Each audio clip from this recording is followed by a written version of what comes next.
असे सांगताना डोळ्यात वेळा पाणी येते.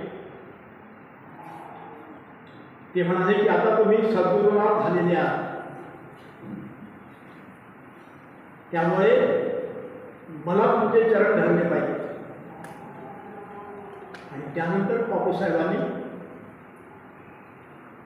आमचे डॉक्टर हरिश्चंद्र बोरकरांनी दिलेलं बापूसाहेब लाखनीकर कार्य आणि कर्तृत्व हे पुस्तक माझ्या हातात दिलं.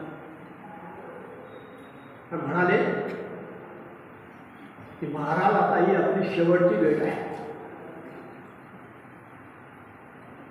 सुन्न होऊन गेलं.